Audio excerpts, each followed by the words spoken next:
Assalamualaikum warahmatullahi wabarakatuh. Kapan pandemi akan berakhir berpotensi mengganggu beberapa ketersediaan, stabilitas, dan akses pangan. Hal yang paling dikhawatirkan jika kondisi ini terus berlangsung adalah terjadinya krisis pangan. Oleh sebab itu, menjaga ketahanan pangan di masa pandemi saat ini menjadi salah satu program prioritas pemerintah Indonesia. Aisyah sebagai organisasi pergerakan ikut berpartisipasi dalam rangka ketahanan pangan dengan menggerakkan kader-kadernya untuk memanfaatkan pekarangan rumah agar bisa berfungsi sebagai lumbung pangan dan mempunyai nilai ekonomis. Dalam video ini, mari kita review salah satu pekarangan milik kader Aisyah yang membudidayakan tanaman pangan. Yuk, mari kita mulai. Di sini pertama-tama kita langsung disambut dengan gerbang hijau. Hijaunya daun cincau Cina. Salah satu manfaat dari cincau yaitu dapat meredakan panas dalam. Kita mulai masuk. Nah, sebelah kanan saya ini ada tanaman terong. Umurnya kurang lebih sekitar 3 bulan. Dan alhamdulillah ini beberapa sudah mulai berbuah. Selanjutnya, di samping tanaman terong terdapat tanaman yang buahnya dapat digolongkan sebagai sayuran ataupun bumbu dapur. Ini dia, cabai atau lombok rawit.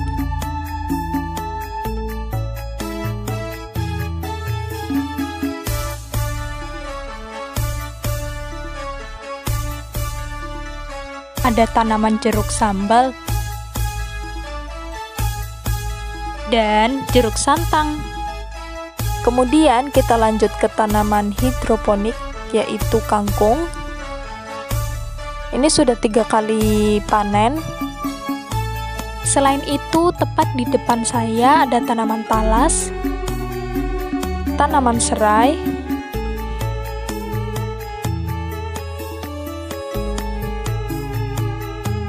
kemudian disusul dengan cabai atau lombok keriting merah.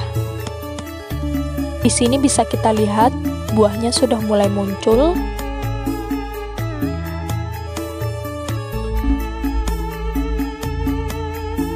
Setelah itu, di sini kita punya tanaman cepluan sebagai tanaman herbal dan tanaman koropele yang biasanya kita gunakan untuk membuat gulai ataupun bumbu kuning. Dan ini merupakan pembibitan tanaman salam. Selanjutnya ada bibit tanaman cincau, tanaman telang yang bunganya bisa digunakan untuk membuat teh. Kemudian yang di bawah ini adalah tanaman kemangi. Biasanya daunnya kita makan sebagai lalapan. Lidah buaya yang dapat mengobati luka bakar serta mengatasi kerontokan rambut.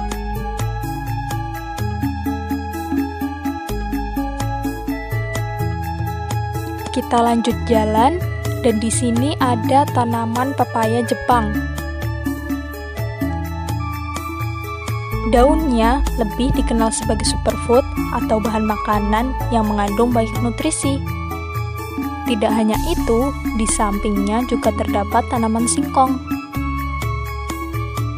bibit tanaman pohon kelapa, dan pohon pisang. Review tanaman samping rumah cukup sampai sini, dan selanjutnya kita review bagian depan.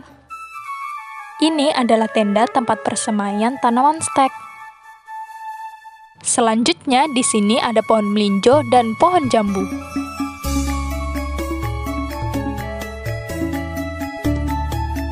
Pohon rambutan yang sudah mulai berbuah. Tanaman alpukat. Tanaman durian. Dan tanaman petai. Bibit tanaman sirih sebagai antibiotik. Dan yang paling terakhir yaitu tanaman rumput odot. Rumput ini kami gunakan sebagai pakan para ternak kambing di belakang rumah. Di sisi lain, kotoran dari ternak kambing ini kami gunakan sebagai pupuk tanaman di pekarangan rumah. Demikian video kami, semoga bisa memberi inspirasi kepada semua anggota Aisyah dan kepada semua yang melihat tayangan ini dalam upaya meningkatkan ketahanan pangan di Indonesia. Terima kasih. Wassalamualaikum warahmatullahi wabarakatuh.